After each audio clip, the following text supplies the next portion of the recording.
Getting it real with RealChunWai on the hottest topics, frank, engaging and candid. Don't forget to like, share and subscribe. UNDI 18, the youth movement, wants to get more Malaysian voters for GE15 to determine Malaysia's future and hopes. This would include a project to bring back 50,000 overseas ballots. To tell us more, please welcome Tharma Pillai, the co-founder of UNDI 18. Good evening, Malaysia and followers around the world. Our guest for tonight is Tharma Pillai, the co-founder of UNDI 18, which succeeded in a legal challenge to get the Malaysian government and the Election Commission to implement UNDI 18, thereby reducing the voting age from 21 to 18. So they succeeded in creating history, and the experience will be felt for the first time this GE15. They also enable automatic voter registration for youths by 31st December 2021. As a result of this, we will now see over 5.3, 5.8, I don't know, I got different figures, okay, new voters, and that we're going to discuss more about this as to why there have been different figures, and Tharma will tell us exactly what would be the most accurate figures. I've been getting many conflicting figures as to the actual number of voters, and of course, the most important, the new voters, the youth voters. Okay, now Tharma, welcome on board. We will get down to the conversation. Everybody's already hitting the campaign drill. Tell us more about what you have been doing, and of course, the most important thing is this time, this election, we will see 5.8 million new voters. Yes. There have been other news reports which says the number could be higher, added to the electoral roll for G15. Yeah. And in G14, there were 14.9 million voters. Yeah. But this time, we will see more. Some say 20 million, some say 22.7 million. Yeah. We will have to wait for the Election Commission to give us the exact number. Of this, about 1.2 million will be youths, meaning 18 to 20 and so forth. Some say the numbers are higher. So what's your view, Tharma?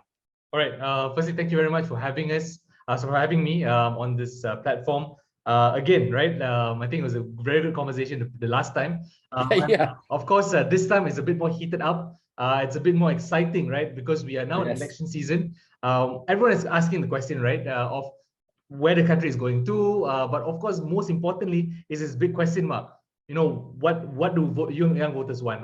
Where is these young voters going to sway to, right? Are they going to turn out to vote? And of course, as the question that you're asking, right? How many voters are there really in reality, right? We're getting so many conflicting numbers. So just to share with you, the official numbers from the EC was that officially, as of January 15th of this year, you had an increase of 5.8 million new voters that were added into the electoral roll. This is official, right? Out of the 5.8 million, 1.2 million are voters between 18 to 20 years old, whereas the remaining 4.6 million are voters that are 21 years old and above.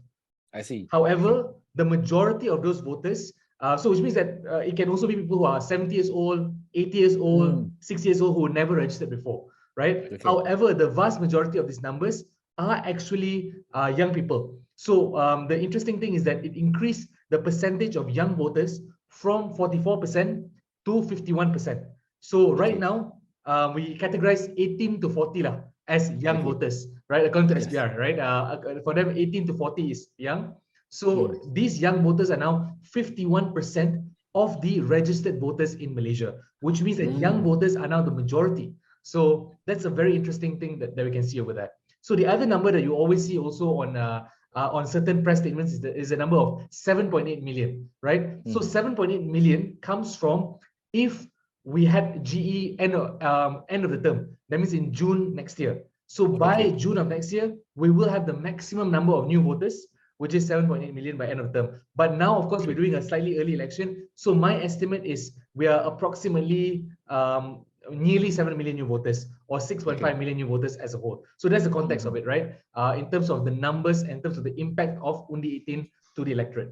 So now back to the question of in terms of what is UNDI 18 doing at the moment to engage young voters, to reach out to them. So we're doing a few key programs and initiatives at the moment. Number one is we have something called UNDI 100%, right? UNDI 100% is an initiative to make sure that there is 100% of youth voter turnout. I know it's very idealistic, the number, but it's a much catchier number, and it's a very imaginative, right? To imagine that there's a huge movement of young Malaysians coming out to vote in elections. I think this is the core idea that we want to champion and we want to push for, right? That idealism of democracy as a core, right? So under UNDI 100%, a few key things we're doing. Number one is that we are putting out as much content as possible, because we realize that we have so little time, right? We talk about educating young people, and for us, we of course are strong believers in that, right?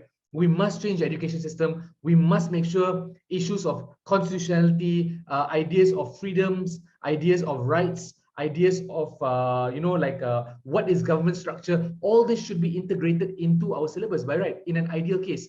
But here we are today, and unfortunately that change has not yet been implemented by MOE, even though they are reviewing it. Just to share, MOE, MOHE, they are reviewing this sort of change. But for the short term, how do we make sure that there's as much knowledge and information out to young voters as possible? That's what we're trying to achieve, right? So we want to educate them. What is the role of an ADUN? What is the role of MP? How to choose your leaders? How to choose your candidates, right? How do you check your SPR status? All these kind of details, we want to be able to educate them, right? So number one, we're creating as much content out there. For me, I'm doing one TikTok every single day. So please follow my social media, right? I'm putting out as much work as possible in this next 1 month to make sure we can reach them. That's number one. Number two is that we're working with Astro Awani to do a series of debates, because for us, I mean, as an NGO, right? I mean, I'm not a political person. I'm not a party person. I fundamentally don't like the idea that we're so obsessed over certain faces and certain leaders, right? And then in the end, when you ask them what are their differences, it's very minor. One is more anti-corruption, one is more for this thing. It's very minor. But fundamentally, the thing that affects you and me as voters, as people, as citizens of Malaysia, is policies, business-friendly policies, economics policies, addressing cost of living, having good education, having clean water, good environment, our monsoon policy. These are all public policy issues. So we want to be able to shift the conversation to policy instead of purely sentiment-based politics. That's also another key element we're doing. Number three is that we're working together with Google. This is something we'll be announcing. We'll be doing a press conference next week, right? We're having a one-stop election site to make sure that if you are a young voter, you're a new voter, or even if, let's say, you're a senior voter, right? And you want to know more information, right? You can just go to one site and you have all the information, all contained in one location that for you to research and for you to check. So that's something that we're doing. And the last one that we're also working on, and I think this one I can explain a bit more later, but just mentioning over here is Vote Malaysia, which is an initiative to make sure that we bring back as many postal ballots as possible. We have approximately 1 million to 1.8 million overseas Malaysian voters, right? People who are studying overseas, people who are working overseas, Malaysian diaspora. So we believe that their votes matter because they are Malaysians. We have to respect their right to vote. So it's time to help bring them back and make their votes count. That's what we're working on. What was the number that you mentioned just now of Malaysian overseas? So roughly, the estimates that we've seen is that roughly from 1 million overseas Malaysians to 1.8 million. But this also includes people working in Singapore, right? You have so many 100,000 Malaysians. So I think these are the numbers that are there also, just for context. Okay, I just want to talk about this, about your UNDI and UNDI 100%. Yes. Okay, and of course you also have the Vote for Malaysia. So this will be the two main plus your Google project to have the mother of all sites, so to speak. So we have these three main things that's coming up over the coming month. Okay, now tell us a bit about your move to get Malaysians who are working or studying overseas. How would they be able to vote if they are overseas? And many of them are watching this program. Can you take us through this step by step as to how they can do it? Okay, sure. So firstly, just to share with you, even though voter registration is now automatic, but if you're an overseas voter, if you're listening to this, you still have to register as a voter, as a postal voter, right? So under mySEMA.SPR, .gov.my. You can go to that site. You can log in and register an account, and then they will ask you to put in your details, right? Including where was your previous address and your voting place, and where's your current address overseas, right? So that they can deliver the postal ballots to you. That's the first and most important thing, right? So we need as many overseas Malaysians to register as a postal voter in the first place. That's the first part. Number two is that we've seen in G14 that there was a real problem, a challenge with the logistics of postal voting. What was the challenge? Essentially, when you have a very short campaigning period of 11 days or 14 days, last election was only 11 days, right? And we expect this election will probably be 11 days also, or 14 days max, because we want to avoid the monsoon season. So we cannot have a too long campaign period. So what happens is that SPR will take roughly, after nomination day, they will take roughly 3 to 4 business days, not days, business days, in order for you to send the ballots over to wherever you are, whether you're in the UK, in Spain, in Australia, in Netherlands, wherever it is, right? They'll take a few days for it to send it over, which means that when you receive the ballot, you only have really a maximum sometimes of 2 to 5 days in order to send the ballots all the way back to Malaysia to the Pusat Mengundi in time, which is very difficult, very challenging, right? It's often it's like mission impossible to do it on time. And then there's questions. If let's say you're overseas voter, do I know what's the procedure? What is the methodology? All these questions are very, very complicated, right? So because we've identified this issue, so we know that there's going to be an issue again in GE15. We see it in GE14. We recommended a few proposals for reform to EC. They never listened. So in the end, we still have to fix the problem, right? So what we are doing is that we are working together as a coalition of Malaysian student groups across the world. So we have 13 student organizations in 12 countries at the moment. So we're looking at 12 countries. And the idea is that we will set up collection sites and PICs, person in charge, for every country, every major city to collect. And then we will combine it in each country as a singular site. From that singular site where all the ballots are packed together, we will either we will buy a flight ticket for this PIC to bring back the votes home to us, A, or B, we will try to work together with certain airlines, right? If we can hopefully we can get some corporate partners so that these airlines can fly back the votes home to Malaysia. When it is back in Malaysia, we bring it back to a sorting site. We address it and we sort it out to every constituency, every state, and from there we use couriers or we use volunteers to send it out to all the different polling stations domestically. So that is the game plan that we're doing. So by doing this, number one is that we reduce cost for each postal voter. Number two is that we reduce confusion, because right now there's only one PIC or few PIC. They just have to send it over to this person, right? Instead of trying to figure out, oh my goodness, how to send to SPR, right? Pusat Mengundi, all that is very confusing, right? Number three also, I think is also very important, is that you essentially reduce the cost of it, because normally every postal, if you want to send post to Malaysia, is at least 50 ringgit to even 500 ringgit, right? If you want to like very fast delivery. So right now, our estimate is that it will cost us about 10 ringgit per vote for 50,000 votes, right? That's the mechanism that we're doing. So we want to be able to bring in as many votes as possible. Of course, our target is 50,000, our benchmark. If we can get more, it's a bonus. Sure. Now, Tharma, in previous general election, one major complaint was that there was a requirement for a Malaysian to be a witness. Correct. Is that still in force, or?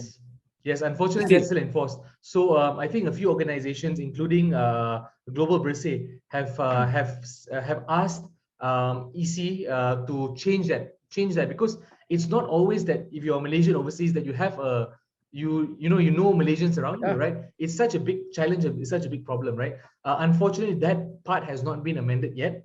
But I think that is the reason why we want to build and work with the larger Malaysian diaspora. So the idea is that if, let's say, you bring your ballot paper, let's say you're in London and you don't know any Malaysians over there because you're working there and you work in an all UK company, right? You have your ballot with you, you go and meet the PIC, at least the PIC can sign, because the PIC will be Malaysian. The PIC can sign as a witness, right? So at the very least, we minimize the problem. Of course, we can't solve the problem, but we minimize it. Yeah. What's PIC? Person in charge. Sorry. Okay, person in charge. Sorry. Yeah, sorry about that. Yeah. If I'm a Malaysian, my spouse could be someone who's not a Malaysian, I will have this challenging problem. I may not be able to vote. Now, so what are the countries that you have identified for this Vote for Malaysia project? Okay, all right. So at the moment, we are looking at Australia, United Kingdom, America, Turkey, Indonesia, China, Morocco, Japan, Germany, Egypt, Singapore, and Qatar. So these are the 12 countries that we've identified so far. But I can also share with you that there are requests coming in at the moment on a daily basis almost, where different countries are saying that we want to be able to be able to work together with us, right? So recently, the one we added in was China and Qatar, because before this we didn't know there was a big Malaysian diaspora that was united. Of course, there's some Malaysians working over there, but we didn't know there was like a connected community. So they reached out to us and said that how can we be involved, right? So I think that was something that was very good. So if there are people in Canada, in other countries where you have a sizable Malaysian diaspora and you're willing to help us to coordinate within your country, please reach out to us. We will try our best to share resources and try to organize these flight tickets back home. Yeah. So the most important thing for everybody is, of course, is a secrecy of voting. Correct. So if I'm staying in one of these countries and I intend to vote, so I've got my ballot, I've done it, and I've supposed to pass it to the person in charge, okay? Yeah. And that how would I know that you'll be safely taken care of? Yeah. And that there will not be any discrepancies or manipulation of these votes that's going to be carried by someone, which I'm not sure, because this particular person would not be from the Election Commission, would be some Malaysian who has volunteered to carry this back to Malaysia. So how do we ensure that secrecy and confidentiality of this possibly even the sizable number of votes? If you're from UK, I'm sure it's quite easily to get huge number. Right. If you're from Australia, it's going to be quite easy. Even China is going to be quite easy. So how do we ensure Malaysians, foreigners, Malaysians who are in overseas, to ensure that their votes will be taken back to Malaysia correctly and safely? Correct. I think that's a very good question, right? So for this part, I have to credit EC. So EC has already had a very solid mechanism where essentially the ballot is tamper-proof, right? If you follow the instructions, they would, on the ballot, that means so you have the ballot and they give you a particular file that you have to put your ballot in, and there are specific instructions on how to put in the file and how to cover and close the file. So once you have closed it, it is impossible to open the one without tearing it. It's impossible. There's no way to do it without ripping open the file. So once it is ripped open, EC will consider that as a spot vote lah. So it is tampered already, right? So which means that you can be assured that your ballot is 100% safe lah, that no one will be opening it until it is delivered to EC. There will also be mechanisms to track how many people have given it, because again, we are working together. We're not working with individuals. I think, of course, there's a risk when we work with individuals, because how do you know who you can trust? But that's why we work with organizations, right? So there are many people who are accountable for this project in each country. That's the reason why we are working with student organizations, right? So at least there is a network, there's a number of volunteers, there's someone who's checking, someone who's tracking, all this kind of stuff is there, right? So it's not just one person, just to be clear, it is a group that will be helping to manage, including tracking of numbers. So these are two elements that people are afraid of. One is that it goes missing. So we will address that in terms of tracking. Number two is that it will be tampered. Someone will open it, mark something else, spoil your vote, that kind of stuff. So that won't be an issue just because of the safety mechanism that EC has put in place. Tharma, in Malaysia, over here in Malaysia, so you have this early election where the members of the military, the police, and the media get a chance to have this early election. Then the other voters will do it on the actual polling day. What about the postal voters, like those who stays overseas?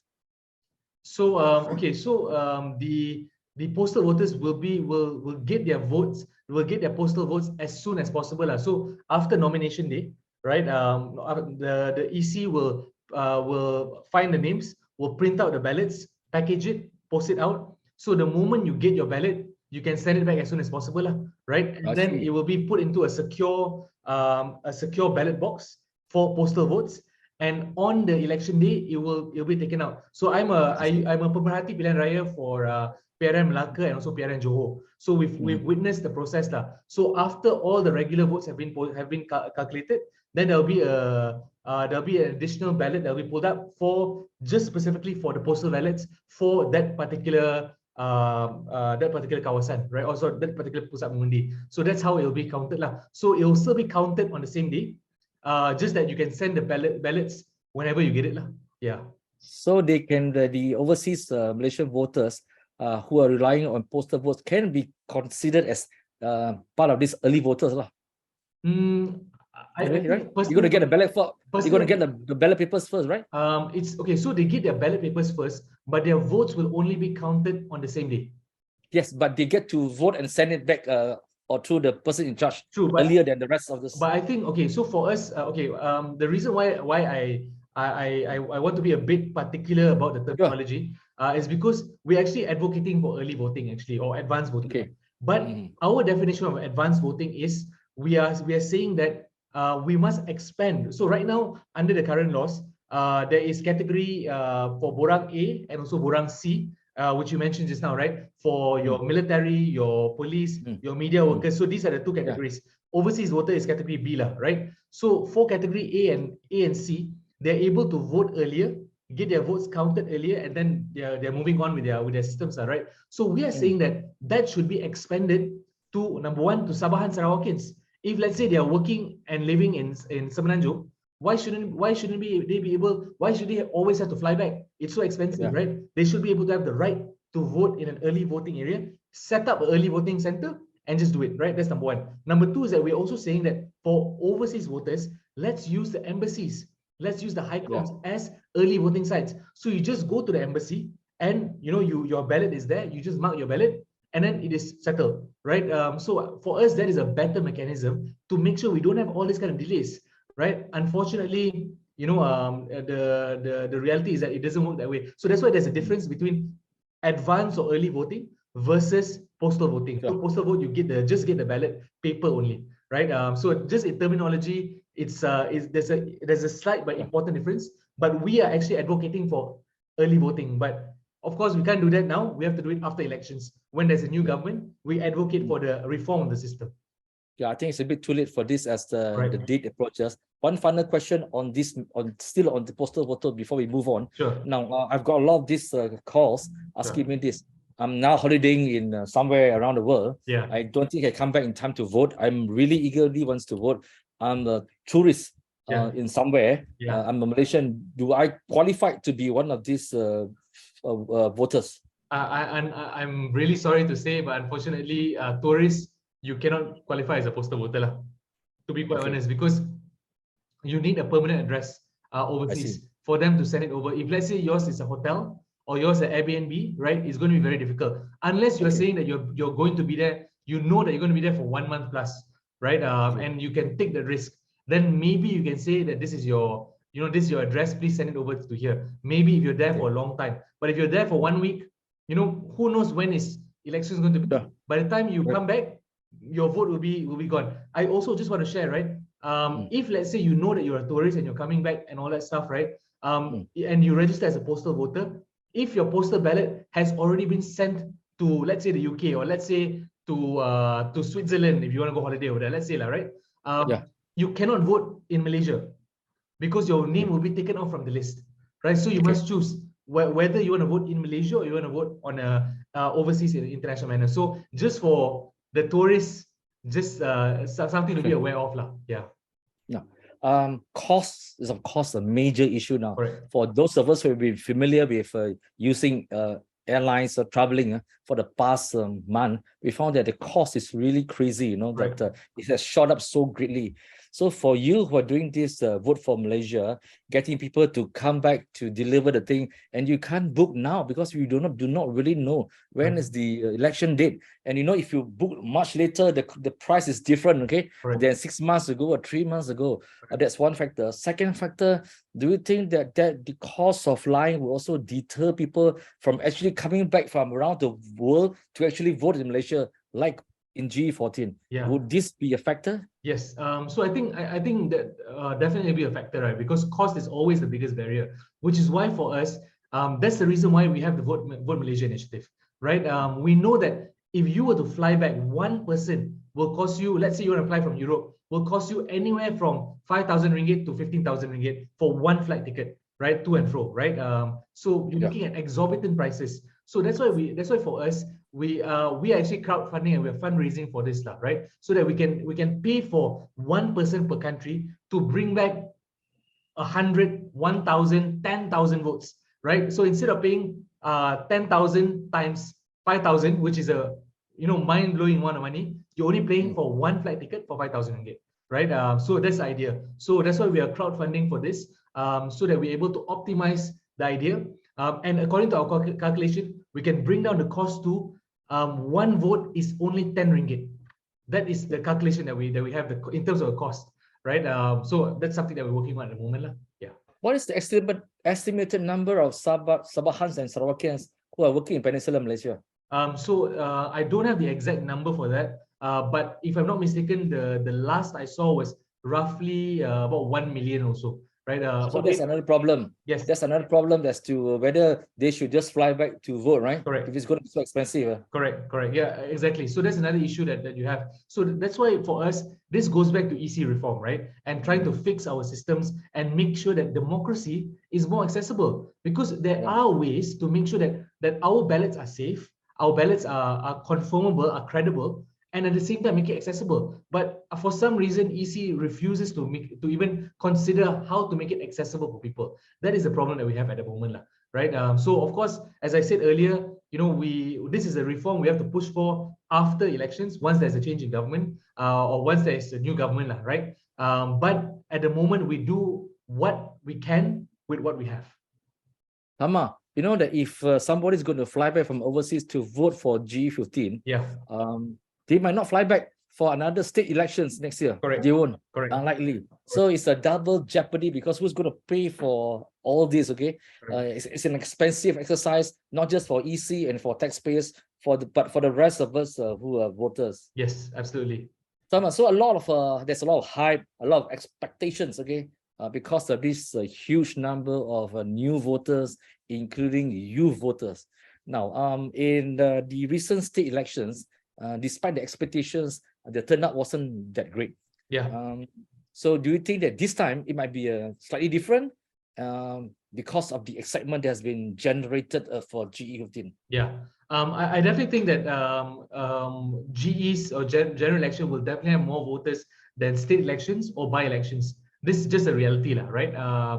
So just to share some data that we had from PRN Johor. So PRN Johor was the first time where UNDI 18 voters were allowed to vote. So when we looked at data for voters between 18 to 21 years old, this was analysis done by Dr. Bridget Welsh.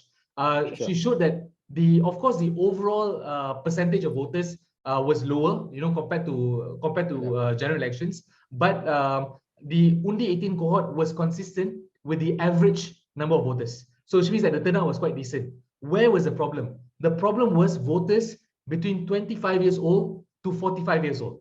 This was the big one where there was, if let's say this is the average, that is just created, is very, very bad for 25 to 45. And if you think about it logically, the answer is quite obvious why the turnout is low, because in a PRN, many of them are Johorians, but they work in KL, they work in Singapore, they work across the world, right? So there are many factors why they did not want to go back, they did not want to come back and vote. Number one, even if they voted in Johor, for example, they no longer live in their hometowns. So for them, it doesn't really matter who is the leader in their hometown. For them, what matters more is that who is your national leader, who's your prime minister, who sets national economic policy. That's why most voters will come back, most importantly, for GE, right, compared to PRN. So for me, I believe that the voter turnout rate will be much higher for GE compared to PRN, especially I think as the PRN Johor showed that the UNDI 18 block had quite a decent turnout, and I expect it to also increase. But I believe the biggest increase, the sharpest increase, will be the working class voters between 25 to 45 years old. These are your core working class age, right? And they will have the biggest, sharpest rise in when you compare from PRN compared to PRU. Has there been any substantial or very concrete study that shows as to what kind of issues that matters to young voters? Yeah. So actually, UNDI 18, we did a series of surveys a few months ago, where we focused, number one, on in terms of what policies do young people prioritize, right? Their sentiment on in terms of key issues, and of course, where is their political preference in terms of parties and all that. So in terms of core issues, what I can say is that it is still the larger term is bread and butter issues, I would say, right? Okay. But the caveat is this: the type of bread and butter issues is very different from the older generation. So when you look at older generation, the bread and butter issues is more welfare centric, right? What are certain bantuan that can be given, or what are certain aid that can be given? However, for younger voters, because of demographics, 80% of younger voters live in urban centers, and when you live in an urban area, any bantuan is not enough, right? Yes. Even if I give you BRIM, or if I give you bantuan sara hidup, it's not enough, because if I give you 200 ringgit, one trip to a grocery store, you finish your money already, right? What's the point? So for them, it's more structural. The cost of living, dignified wages, underemployment, issues of education loans, issues of housing prices, right? Issues of goods and food security. So these are very complex issues. So in a way, it is still about bread and butter, but the demands of young voters are so much more complex, and it really requires large-scale policy changes and also very complex solutions in order to address many of the issues that these young voters are facing. And what I can say is this, right? If parties are ignoring this, they're going for very simplistic sentiment to win elections. They're going for very simplistic narrative to win elections. I can say that maybe you might win elections in the short term, but within 1 year, within 6 months, in fact, maybe next year we have a recession, right? Within 6 months to 1 year, you will have a very, very unpopular government, right? And you will have a lot of conflict, a lot of instability in the country. So I do advocate that political parties really think properly about what young voters want and the solutions to solve the issues that they're facing, because to be very frank, it's not easy to solve these problems. Correct. You rightly said so.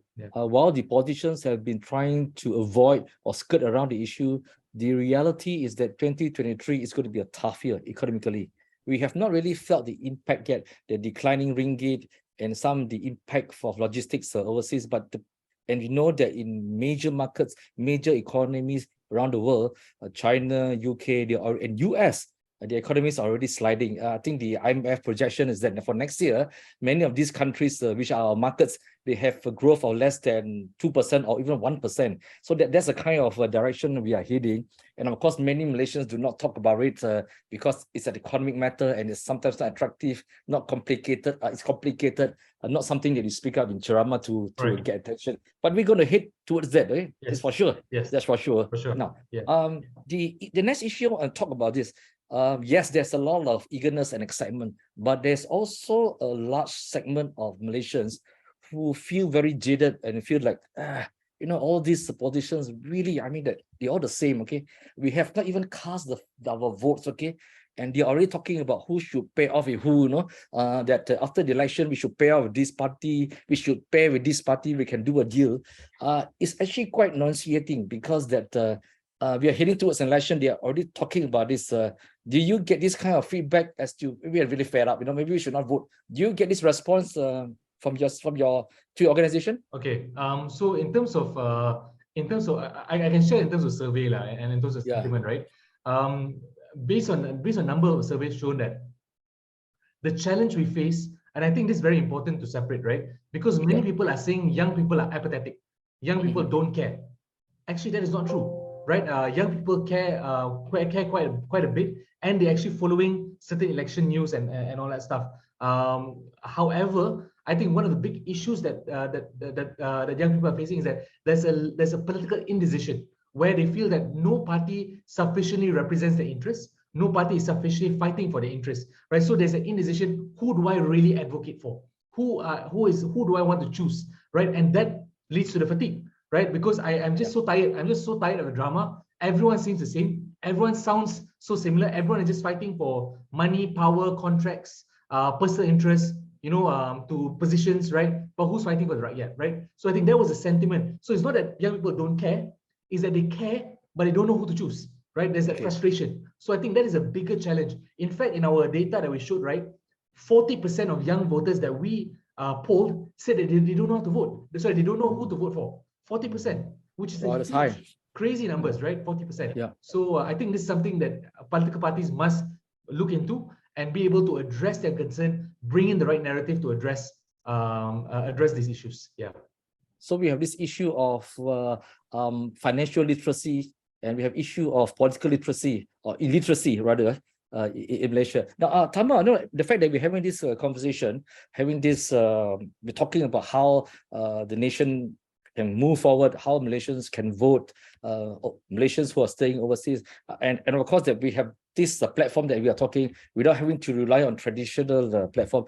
And it's really enlightening to hear someone from UNDI 18 and Global Bersih, and of course Rasuah Busters. You have all these NGOs coming into play to educate Malaysians and to encourage Malaysians to play a more active role in politics, because politics is not just the monopoly of the political parties and the politicians, because for them it's just about winning elections and having their positions. That's a fact, okay? And of course that they forget that the voters are calling the shots now. We are the boss, not them. They are coming to us to see the votes. And we know that many of these people who have gone through so many elections, after the election, we don't see them, we can't reach them, they won't even answer your calls, they won't reply your messages, and they don't even turn up in the constituencies in some cases. But can I have your opinion as a final closing message as to why politics is important, why Malaysians must vote, and why civil society must play its role in a much more dynamic role, so that we can get Malaysians to come together to have a bigger say? Yeah. For me, fundamentally, if we don't engage ourselves with politics, if we don't make the choice, someone else will choose for us. Someone else will make that decision on our behalf, on their interest, right? And if we are angry about the economic situation, we want a better government, we want better political parties, we want better leaders, then we must be engaged in the political process, right? And that's why voting is so important. But I also want to mention this, right? And this is one of the issues that I identified with Malaysians, and I think this ties back to civil society. I have always said this: democracy only begins at the ballot box. It doesn't end there. But for us, we only think, okay, we vote and then we are done with our job, right? But here's the reality: we must continuously pressure our politicians, be engaged in democracy throughout that 5 years. Look at UNDI 18. I was an engineer before, right? I was working full-time, yet I advocated for UNDI 18 and made it happen. I think this is something that more people can do, and we have the capacity of doing, right? It's just a matter of trying. So for me, looking at civil society, looking at NGOs, more people should be involved. So what I want to say as a closing: vote, turn out to vote, make your choices heard, make your voices heard, but don't end there. Don't stop pushing after elections. Make Malaysia a country we can be proud together by continuously working on this nation together. Thank you, Tharma, for sharing time with us and coming to talk to us. We will continue this conversation as the campaign continues, and in encouraging civil society to voice their opinion and be heard by the politicians. Thank you, Tharma. Thank you so much. And good night to all Malaysians. Stay tuned and vote